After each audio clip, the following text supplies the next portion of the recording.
The night I first noticed the wrongness, the wind stopped mid-breath. Streetlights pooled brass on wet pavement, but the hum that should have softened them, the distant drone of a city both asleep and alive, thinned to a single taut silence.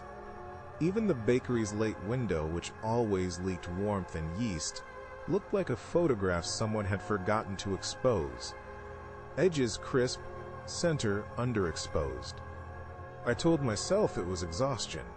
I tell myself many things. I had traded for attention for years. Tone, timing, the patient art of suggestion. I knew how to lean into a pause until it became an abyss in other people's ears. So when the first signs arrived, I recognized the rhythm before the content. A car radio would falter mid-lyric. A neighbor described a child's dream that repeated grooves and notches. Strangers, eyes blinked in a metronome no one had set. Trivial, scattered talismans of a logic I could not yet translate. They gathered in the seams of the city, and then they accumulated around me. My reflection lagged a fraction, half a blink behind the mirrors my friends held up. A man in a cafe described the smell of winter, as if he'd inhaled geography. My watch lost minutes like a gambler discarding coins.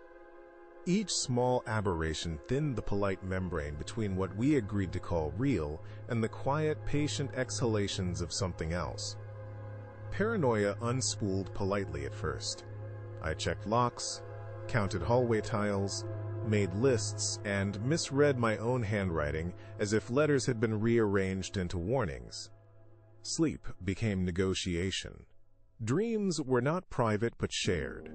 Faces of strangers arranged into constellations, maps stitched across the backs of sleeping commuters. When awake, I found sketches in my jacket pocket I had not drawn, arches and set squares curving in ways Euclid would have called obscene. People I trusted began to answer questions I had not asked, filling gaps with confabulations that matched patterns in my head. Attention felt like currency, and whatever did this collected it like a miser. The confrontation arrived without fanfare, as if the world had acquired a throat. A streetlight guttered into cool, iridescent skin. The thing was neither solid nor merely light. It moved through the city's geometry like a hand through fabric, folding space around it with the lazy inevitability of weather. It read us as you might skim a ledger, eyes like entries, not cruel so much as administratively curious. Language failed, metaphors recoiled.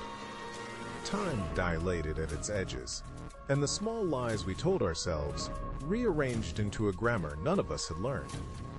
Afterward, if that word still applies, I remember doors left unlocked, birds singing wrong songs, a neighbor humming without breath. My notes were rearranged into a sentence I could neither translate nor ignore. The city was quieter, not empty but tuned, as if a giant instrument had been set and left humming its key. I sat on my stoop and catalogued minutiae like a liturgist. How shadows pooled, the softness of the air, the lamplight through rain. Rituals comforted, even as I recognized them as bait. In the last page of a notebook, I found a single painstaking line in my hand that read like both accounting and benediction. I closed the book, and something outside learned how to be quiet enough to listen.